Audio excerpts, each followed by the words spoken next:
Hello guys আসসালামু আলাইকুম। আশা করি সবাই ভালো আছেন। ভূত এফএম জুনিয়র 2 চ্যানেলে আপনাদের সবাইকে স্বাগতম। আমি শাকিল। আজকে আবার চলে আসলাম আপনাদের মাঝে নতুন এক ভয়ঙ্কর সত্য ঘটনা নিয়ে। তাহলে চলুন বেশি কথা না বলে আজকের ভয়ঙ্কর সত্য ঘটনাটি শুরু করা যাক এবং বিস্তারিত জানা যাক। Let's go! আমার এই পেট্রোল পাম্পের মিটারটা গত ১৫ বছর ধরে শুধু তেলেরই হিসাব রেখেছে। কিন্তু আমি এমন এক রাতের সাক্ষী, যখন আমার চোখের সামনে এই মিটারটা এমন এক গাড়িতে তেল ভরেছিল যে গাড়িটা সেখানে ছিলই না। আর সেই তেলের দাম আমি আজও শোধ করে চলেছি। আমার নাম দীপক বর্মন, বয়স ৪০-এর কোঠায়। ন্যাশনাল হাইওয়ে 16-এর ওপর এই মহারাজা ফিলিং স্টেশনে আমি একজন সাধারণ কর্মী। আমার জীবনটা এই পেট্রোল, ডিজেল আর ইঞ্জিনের গন্ধের মধ্যেই কেটে গেছে।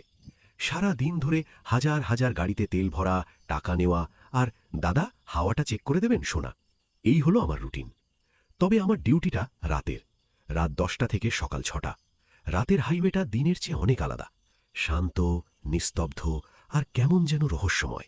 মাঝে মাঝে যখন কোনো গাড়ি থাকে না, তখন এই বিশাল অন্ধকার হাইওয়ের দিকে তাকিয়ে আমার কেমন যেন ভয় ভয় করে। এই গল্পটা গত অমাবস্যার রাতের। রাত তখন প্রায় ২টো। চারপাশটা ছিল নিকষ কালো অন্ধকারে ঢাকা। হাইওয়েটা ছিল একদম ফাঁকা। আমি আর আমার এক সহকর্মী রাজু পাম্পের ছোট্ট অফিস ঘরে বসে ঝিমুচ্ছিলাম। হঠাৎ করেই আমাদের পাম্পে ঢোকার মুখে থাকা সেন্সর ঘণ্টাটা টিং করে বেজে উঠল। আমরা দুজনেই চমকে উঠলাম। আমি বাইরে বেরিয়ে এসে দেখলাম একটা পুরনো কালো রঙের অ্যাম্বাসেডর গাড়ি আমাদের ডিজেল ভরার মেশিনটার সামনে এসে দাঁড়িয়েছে। আমার অবাক লাগল, এত রাতে অ্যাম্বাসেডর! গাড়িটার হেডলাইট দুটো নেভানো ছিল, আর তার কাঁচগুলো ছিল এতটাই কালো যে ভেতরে কি আছে তা বোঝার উপায় ছিল না। আমি এগিয়ে গিয়ে গাড়ির জানলার কাছে টোকা দিলাম, দাদা কত টাকার ভরব? ভেতর থেকে কোনো সাড়া এলো না। আমি আবার টোকা দিলাম। এবার ড্রাইভারের দিকের কাঁচটা খুব ধীরে ধীরে নিচে নামল। আমি ভেতরে উকি মারতেই আমার বুকের ভেতরটা ধড়াস করে উঠল। গাড়ির ভেতরে ড্রাইভারের সিটে কেউ ছিল না, স্টিয়ারিং হুইলটা খালি। আমার সারা শরীর ভয়ে ঠান্ডা হয়ে গেল। আমি কি চোখের ভুল দেখছি? আমি যখন ভয়ার্ত, অবিশ্বাস্য চোখে সেই খালি সিটটার দিকে তাকিয়ে আছি, তখন হঠাৎ করেই গাড়ির ভেতর থেকে একটা গভীর কিন্তু যান্ত্রিক কর্কশ গলা ভেসে এলো, ফুল ট্যাঙ্ক। আমার গলা দিয়ে কোনো আওয়াজ বেরোচ্ছিল না। আমার পা দুটো যেন মাটিতে গেঁথে গিয়েছিল। রাজু অফিস ঘর থেকে বেরিয়ে এসে আমার অবস্থা দেখে অবাক হয়ে বলল, কি হলো রে দীপকদা, দাঁড়িয়ে আছিস কেন? তেলটা ভরে দে। আমি কাঁপা কাঁপা আঙুলে গাড়িটার দিকে দেখালাম। রাজুও সেদিকে তাকিয়ে ভয়ে আতঙ্কে জমে গেল। ঠিক তখনই সেই যান্ত্রিক কণ্ঠস্বরটা আবার বলে উঠল, ফুল ট্যাঙ্ক।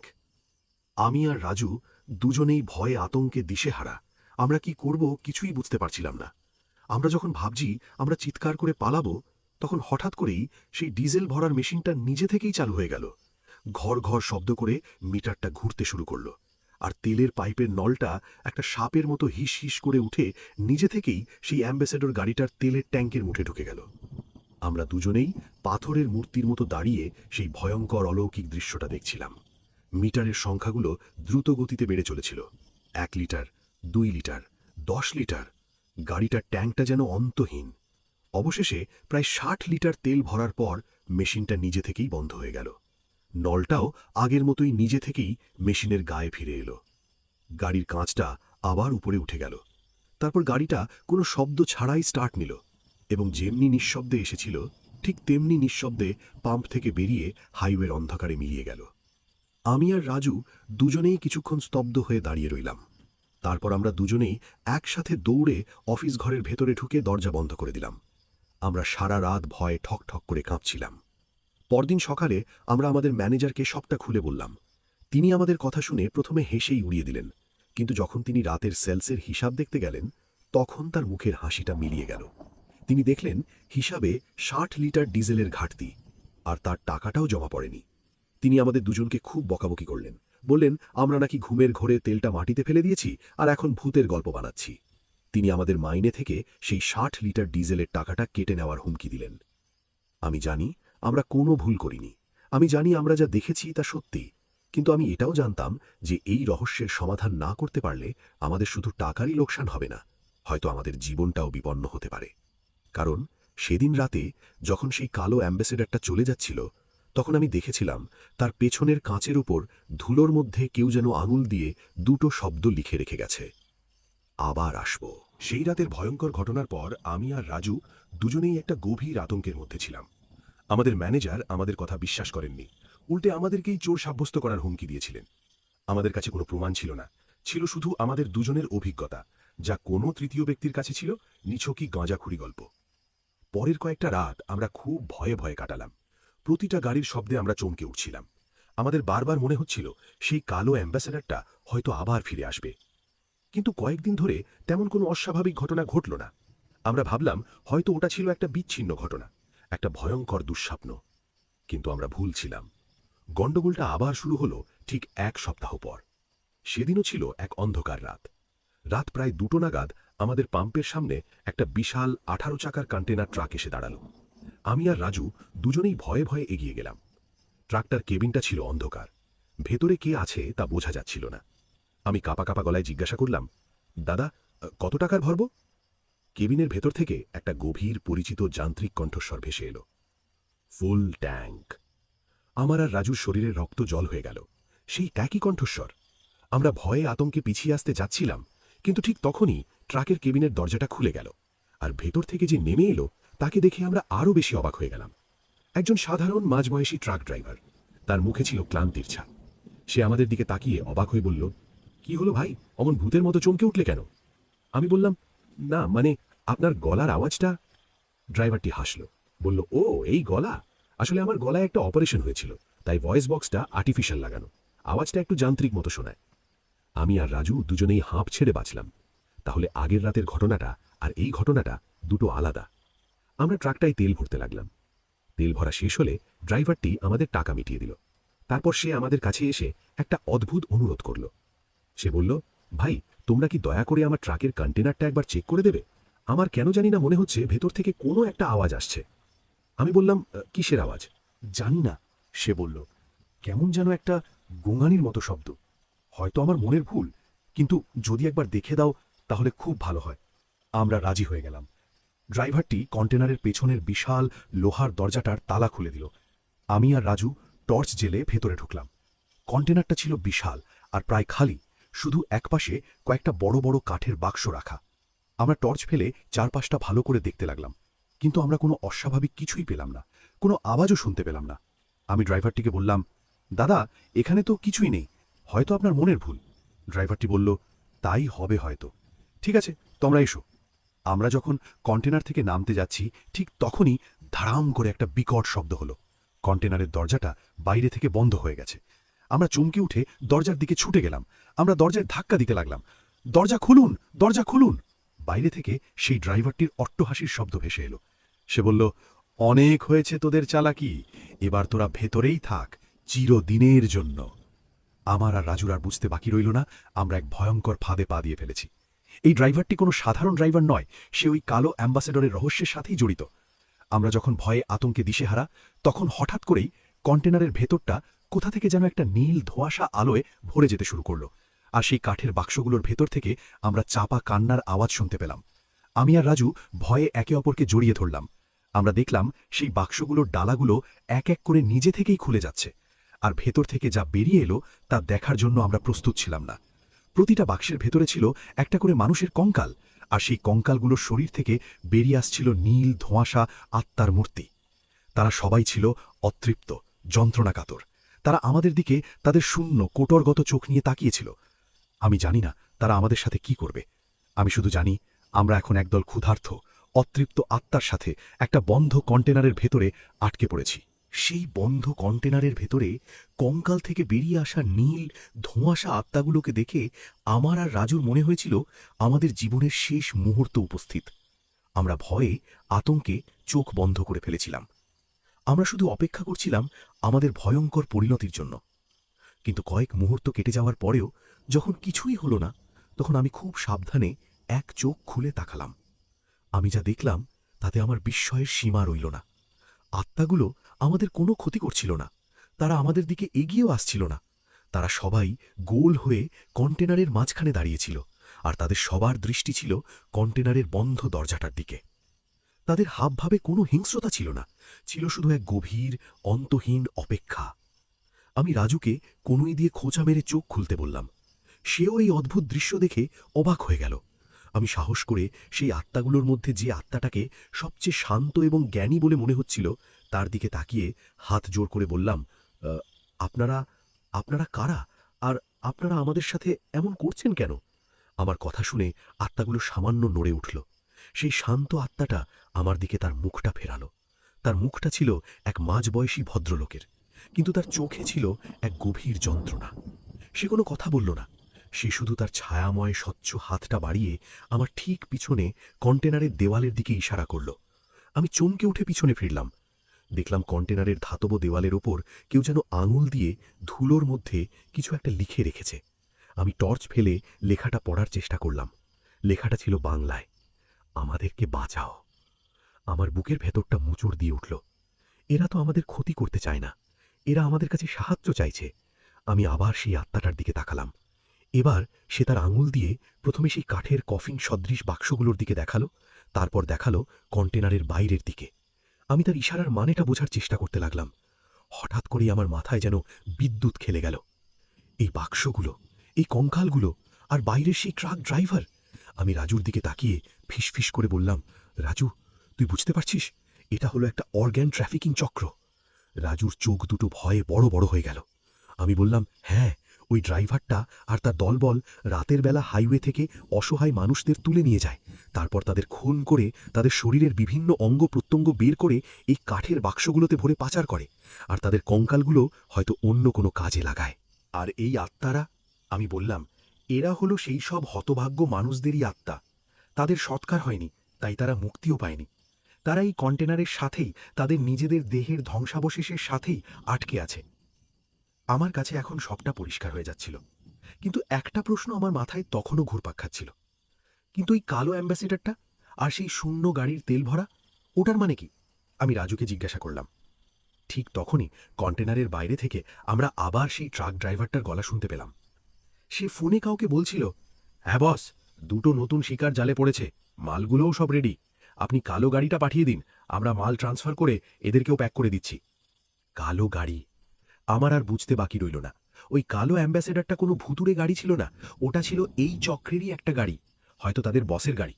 আর সেদিন রাতে তারা হয়তো কোনোভাবে রিমোট কন্ট্রোল বা অন্য কোনো প্রযুক্তির মাধ্যমে গাড়িটাকে চালিয়ে আমাদের পাম্পে পাঠিয়েছিল। তাদের উদ্দেশ্য ছিল আমাদের ভয় দেখানো, আমাদের উপর নজর রাখা। তারা হয়তো দেখতে চেয়েছিল আমরা এই অদ্ভুত ঘটনাটা নিয়ে কতটা হইচই করি। আমি বুঝলাম আমরা এক ভয়ঙ্কর, রুথলেস এবং খুব সংগঠিত অপরাধ চক্রের পাল্লায় পড়েছি। আমি যখন এইসব ভাবছি তখন সেই শান্ত আত্মাটা আবার আমার দিকে ইশারা করল। সে এবার ইশারা করল কন্টেনারের একেবারে শেষ প্রান্তে রাখা একটা বড় লোহার ট্রাঙ্কের দিকে। আমি আর রাজু খুব সাবধানে সেই ট্রাঙ্কটার কাছে গেলাম। ট্রাঙ্কটা তালাবন্ধ ছিল না। আমি কাঁপা কাঁপা হাতে ডালাটা খুললাম।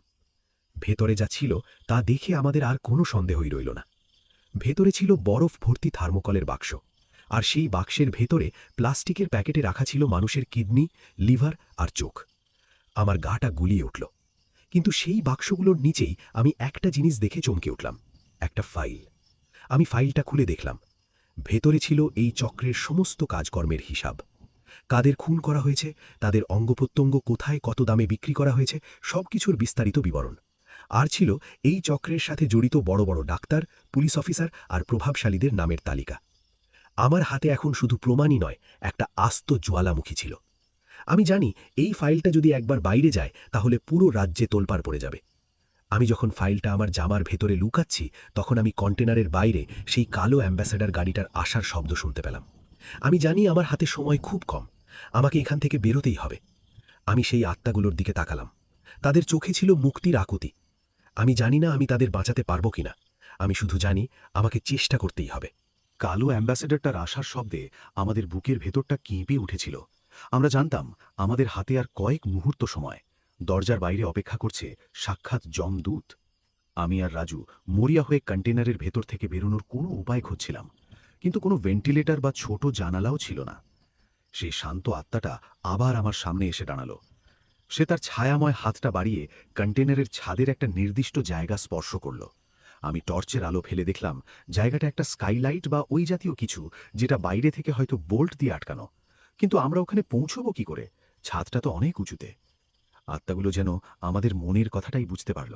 তারা সবাই এক জায়গায় জড়ো হয়ে একে অপরের কাঁধে হাত রেখে একটা মানব পিরামিডের মতো তৈরি করে ফেলল। তাদের সম্মিলিত ছায়াময় শরীরগুলো একটা সিঁড়ির মতো ছাদের দিকে উঠে গেল। আমি আর রাজু একে অপরের মুখের দিকে তাকালাম। আমাদের চোখে ছিল একই সাথে ভয় আর বিস্ময়। সেই শান্ত আত্মাটা আমাদের ইশারা করে তাদের শরীরের উপর দিয়ে উপরে উঠে যেতে বলল। আমরা আর দেরি করলাম না। আমরা খুব সাবধানে সেই অলৌকিক ছায়াময় সিঁড়ি বেয়ে উপরে উঠতে শুরু করলাম। তাদের শরীরগুলো ছিল বরফের মতো ঠান্ডা, কিন্তু আশ্চর্যজনকভাবে শক্ত। আমি যখন ছাদের কাছে পৌঁছলাম, তখন আমি দেখলাম স্কাইলাইটটা কয়েকটা বড় মরচে ধরা বোল্ট দিয়ে আটকানো। আমার কাছে কোনো যন্ত্রপাতি ছিল না। আমি আমার সমস্ত শক্তি দিয়ে বোল্টগুলো খোলার চেষ্টা করতে লাগলাম। বাইরে তখন সেই ড্রাইভার আর তার বস অর্থাৎ অ্যাম্বাসেডারের মালিকের গলা শোনা যাচ্ছিল। তারা কন্টেনারের দরজাটা খোলার চেষ্টা করছিল। আমার হাত কেটে যাচ্ছিল, কিন্তু আমি থামলাম না। অবশেষে শেষ বোল্টটা খুলে গেল। আমি আর রাজু দুজনে মিলে ঢাকনাটা সরাতেই বাইরের ঠান্ডা বাতাস আমাদের মুখে এসে লাগল। আমরা এক মুহূর্ত দেরি না করে কন্টেনারের ছাদের উপর উঠে পড়লাম। তারপর আমরা ছাদ থেকে প্রায় 10 ফুট নিচে মাটিতে লাফিয়ে পড়লাম। আমাদের পায়ে বেশ চোট লাগলো, কিন্তু আমরা থামলাম না। আমরা দৌড়াতে শুরু করলাম জঙ্গলের গভীর অন্ধকারের দিকে। পিছনে আমরা শুনতে পাচ্ছিলাম সেই অপরাধীদের ক্রুদ্ধ চিৎকার আর গুলির আওয়াজ। আমরা জানি না আমরা কোথায় যাচ্ছি, আমরা শুধু দৌড়াচ্ছিলাম। অবশেষে যখন আমরা প্রায় ক্লান্ত বিধ্বস্ত, তখন আমরা দেখলাম জঙ্গলের মধ্যে একটা টিমটিমে আলো জ্বলছে। আমরা সেই আলোর দিকে এগিয়ে গিয়ে দেখলাম ওটা একটা ছোট আদিবাসী গ্রাম। আমরা গ্রামের মোড়লের বাড়িতে গিয়ে আশ্রয় চাইলাম। আমি তাকে সবটা খুলে বললাম, সেই ফাইলটাও দেখালাম। মোড়ল মশাই প্রথমে আমাদের কথা বিশ্বাস করতে পারছিলেন না, কিন্তু ফাইলটা দেখার পর তার মুখটা গম্ভীর হয়ে গেল। তিনি বললেন, তোমরা ঠিক জায়গায় এসেছো বেটা। এই শয়তানগুলোর অত্যাচারে আমাদের গ্রামেরও অনেক ছেলে মেয়ে হারিয়ে গেছে। আমরাও অনেক দিন ধরে সুযোগের অপেক্ষায় ছিলাম। তিনি গ্রামের যুবকদের ইকট্ঠা করলেন। তারা সবাই লাঠি সোটা তীর ধনুক নিয়ে আমাদের সাথে সেই অপরাধীদের মোকাবিলা করার জন্য প্রস্তুত হলো। আমরা যখন সেই কন্টেইনারের কাছে ফিরে এলাম, তখন আমরা দেখলাম সেই ড্রাইভার আর তার বস তাদের দল বল নিয়ে জঙ্গলের মধ্যে আমাদেরই খুঁজছে। আমরা তাদের উপর অতর্কিতে আক্রমণ করলাম। শুরু হলো এক ভয়ঙ্কর লড়াই। একদিকে বন্দুকধারী অপরাধীরা, আর অন্যদিকে জঙ্গলের অন্ধকারে লড়াই করতে অভ্যস্ত ক্রুদ্ধ আদিবাসী যুবকরা। আমি আর রাজু লাঠি হাতে তাদের সাথে যোগ দিলাম। কিন্তু সবচেয়ে আশ্চর্যজনক যে ঘটনাটা ঘটল, সেটা হলো সেই অতৃপ্ত আত্মাদের সাহায্য। আমরা দেখলাম জঙ্গলের অন্ধকার থেকে সেই নীল ধোপসা ছায়ামূর্তিগুলো বেরিয়ে এসে সেই অপরাধীদের ভয় দেখাতে শুরু করেছে। তাদের অলৌকিক ভয়ঙ্কর রূপ দেখে অপরাধীরা ভয়ে আতঙ্কে জ্ঞানশূন্য হয়ে গিয়েছিল। তাদের হাতের বন্দুকগুলো কেঁপে যাচ্ছিল। আমাদের কাজটা অনেক সহজ হয়ে গিয়েছিল। আমরা তাদের সবাইকে ধরে ফেললাম। তাদের বেঁধে আমরা সকাল হওয়ার জন্য অপেক্ষা করতে লাগলাম। সকাল হতেই আমি সেই ফাইলটা নিয়ে গ্রামের মোড়লের সাথে নিকটবর্তী পুলিশ থানায় গেলাম। আমি থানার বড়বাবুকে সবটা খুলে বললাম। ফাইলটা দেখার পর তার চোখ দুটো ছানা বড়া হয়ে গেল। তিনি বুঝতে পারলেন তিনি এক অঞ্চড়ান বড় অপরাধ চক্রের সন্ধান পেয়েছেন। তিনি সাথে সাথে একটা বড় পুলিশ ফোর্স নিয়ে সেই জঙ্গলে হানা দিলেন। সেই ট্রাক ড্রাইভার, তার বস আর তাদের দলের সবাইকে গ্রেফতার করা হলো। সেই কন্টেনার আর কালো অ্যাম্বাসেডারটাকেও বাজেয়াপ্ত করা হলো। আর সেই কাঠের বাক্সগুলো থেকে উদ্ধার করা হলো হতভাগ্যদের কঙ্কাল। একটা বড় আন্তর্জাতিক অর্গান ট্রাফিকিং চক্রের পর্দাফাঁস হলো। আমি আর রাজু রাতারাতি হিরো হয়ে গেলাম। কিন্তু আমার মনটা শান্ত ছিল না। আমার বারবার মনে হচ্ছিল সেই আত্মাগুলোর কথা। তাদের কি মুক্তি হয়েছে? সেই রাতে আমি যখন পাম্পে আমার ডিউটিতে ফিরেছি, তখন আমার মনটা ছিল খুব ভারাক্রান্ত। রাত প্রায় 2টো নাগাদ আমি দেখলাম আমার পাম্পের সামনে সেই কালো অ্যাম্বাসেডার গাড়িটা এসে দাঁড়িয়েছে। আমার বুকের ভেতরটা কেঁপে উঠল, কিন্তু এবার আর আমার ভয় করল না। গাড়িটার কাঁচটা ধীরে ধীরে নিচে নামল। ভেতরে ড্রাইভারের সিটে সেই শান্ত মাঝবয়সী ভদ্রলোকের আত্মাটা বসেছিল, আর তার পাশে বসেছিল বাকি আত্মারা। তারা সবাই আমার দিকে তাকিয়ে হাসছিল। তাদের মুখে আর কোনো কষ্ট বা যন্ত্রণা ছিল না, ছিল শুধু এক পরম শান্তি আর কৃতজ্ঞতা। তারা আমাকে নীরবে ধন্যবাদ জানিয়ে তাদের শেষ মুক্তির যাত্রার উদ্দেশ্যে হাইওয়ের অন্ধকারে মিলিয়ে গেল। আমি জানি আমার কাজ শেষ। আমি শুধু তেল ভরি না, আমি হয়তো মাঝে মাঝে কিছু অতৃপ্ত আত্মার অপূর্ণ যাত্রাকেও তার শেষ গন্তব্যে পৌঁছে দিই।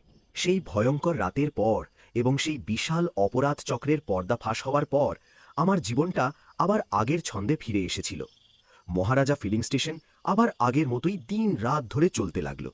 কিন্তু আমার আর রাজুর ভেতরটা আর আগের মতো ছিল না। আমরা দুজনেই এমন এক অভিজ্ঞতার সাক্ষী হয়েছিলাম যা আমাদের জীবনের দৃষ্টিভঙ্গিটাই বদলে দিয়েছিল। আমাদের ম্যানেজার, যিনি প্রথমে আমাদের কথা বিশ্বাস করেননি, তিনি এখন আমাদের খুব সম্মান করেন। তিনি আমাদের দুজনের মাইনেও বাড়িয়ে দিয়েছেন। কিন্তু আমার কাছে এই সব কিছুর চেয়েও বড় পাওনা ছিল সেই আত্মাগুলোর মুখের হাসি, তাদের সেই কৃতজ্ঞচিত্ত বিদায়। আমি ভেবেছিলাম আমার জীবনের ভৌতিক অধ্যায়টা বুঝি এখানেই শেষ, কিন্তু আমি আবার ভুলছিলাম। ঘটনাটা ঘটল এর ঠিক বছর খানেক পর। আমি তখন আমার গ্রামের বাড়িতে ছুটিতে গিয়েছিলাম। একদিন আমি আমার পুরনো দিনের কিছু কাগজপত্র ঘাঁটতে ঘাঁটতে আমার ঠাকুরদার একটা পুরনো ডায়েরি খুঁজে পেলাম। আমার ঠাকুরদাও তার যৌবনকালে একজন ট্রাক ড্রাইভার ছিলেন। আমি কৌতূহলী হয়ে ডায়েরির পাতাগুলো উল্টাতে লাগলাম। ডায়েরির প্রায় শেষ দিকে একটা পাতায় এসে আমার চোখ দুটো আটকে গেল। আমার ঠাকুরদা সেখানে তার জীবনের একটা অদ্ভুত অভিজ্ঞতার কথা লিখে রেখেছিলেন। তিনি লিখেছিলেন, বহু বছর আগে তিনি যখন এই NH-16 ধরেই যাচ্ছিলেন, তখন তিনি এক ভয়ঙ্কর ডাকাত দলের পাল্লায় পড়েছিলেন। সেই দলের সর্দার ছিল কালা সিং নামে এক ভয়ঙ্কর লোক। আমার বুকের ভেতরটা কেঁপে উঠল। কালা সিং? এই নামটা তো আমি পড়া চালিয়ে গেলাম। তিনি লিখেছিলেন, কালা সিং আর তার দলবল তাকে একটা পুরনো পরিত্যক্ত শিব মন্দিরের কাছে খুন করার জন্য নিয়ে গিয়েছিল। কিন্তু ঠিক সেই মুহূর্তে কোথা থেকে যেন একদল প্রেতাত্মা এসে তাকে বাঁচিয়েছিল। আর সেই প্রেতাত্মাদের নেতা ছিল ভানু প্রতাপ নামে এক ধাবার মালিকের আত্মা। আমার আর বুঝতে বাকি রইল না আমি কি পড়ছি। আমার ঠাকুরদা সেই একই ঘটনার, সেই একই চক্রের শিকার হয়েছিলেন। কিন্তু সবচেয়ে আশ্চর্যজনক যে কথাটা তিনি লিখেছিলেন সেটা হলো, সেই রাতে ভানু প্রতাপের আত্মা তাকে বাঁচানোর পর তাকে একটা কথা বলে গিয়েছিল। সে বলেছিল, বন্ধু, আমরা আজ তোমাকে বাঁচালাম, কিন্তু এই শয়তানদের বিনাশ এখনো হয়নি। আমাদের শক্তি সীমিত। এদেরকে শেষ করার জন্য একদিন আমাদের মতোই আরেকজন আসবে। সে হবে তোমারই বংশধর, আর তাকে পথ দেখানোর জন্য আমরা আবার ফিরে আসব। আমার সারা শরীর কাঁটা দিয়ে উঠল। তাহলে তাহলে আমি যা করেছি তা শুধু কাকতলীয় ছিল না, এটা ছিল পূর্ব নির্ধারিত। আমার ঠাকুরদা রেখে যাওয়া একটা অসমাপ্ত কাজেরই আমি সমাপ্তি ঘটিয়েছি। আর ভানু প্রতাপদের আত্মারা, তারা শুধু নিজেদের মুক্তির জন্যই লড়াই করেনি, তারা লড়াই করেছিল তাদের বন্ধুর নাতির জীবন বাঁচানোর জন্য। আমার চোখ দুটো জলে ভরে উঠল। আমি বুঝতে পারলাম, এই পৃথিবীতে কোনো কিছুই অকারণে ঘটে না। সব কিছুর পিছনেই একটা যোগসূত্র থাকে, একটা অদৃশ্য সুতো যা আমাদের অতীত, বর্তমান আর ভবিষ্যতের সাথে বেঁধে রাখে। আমি এখন আর রাতের হাইওয়েকে ভয় পাই না। আমি জানি এই রাস্তায় আমি একা নই। আমার সাথে আছে আমার ঠাকুরদার আশীর্বাদ, আর আছে সেই সব বন্ধুদের নীরব উপস্থিতি যারা জীবন আর মৃত্যুর সীমানা পেরিয়ে তাদের বন্ধুত্বের ঋণ শোধ করে গেছে। আমি আজও প্রতি রাতে আমার পেট্রোল পাম্পে দাঁড়িয়ে দূর অন্ধকারের দিকে তাকিয়ে থাকি। আমার মনে হয় আমি যেন বহু দূরে একটা কালো অ্যাম্বাসেডার গাড়িকে ছুটে যেতে দেখি। আমি জানি ওই গাড়িতে কোনো কঙ্কাল নেই, কোনো অতৃপ্ত আত্মা নেই। ওই গাড়িতে আছে শুধু বন্ধুত্ব, এক অনন্ত অন্তহীন যাত্রা। তা গাইস, গল্পটা কেমন লাগলো? আশা করি গল্পটা আপনাদের কাছে ভালো লেগেছে। যারা এরকম ভৌতিক গল্প শুনতে ভালোবাসেন তারা অবশ্যই আমার ভূত FM জুনিয়র 2 চ্যানেলটা সাবস্ক্রাইব করে পাশে দেখবেন। এর থেকেও ভয়ঙ্কর গল্প আপনাদের সামনে নিয়ে আসবো। ততক্ষণ অবধি আপনারা ভালো থাকুন, সুস্থ থাকুন, ভূত FM জুনিয়র 2 চ্যানেলের সঙ্গে থাকুন। নেক্সট টাইম আবারও দেখা হবে। আল্লাহ হাফেজ।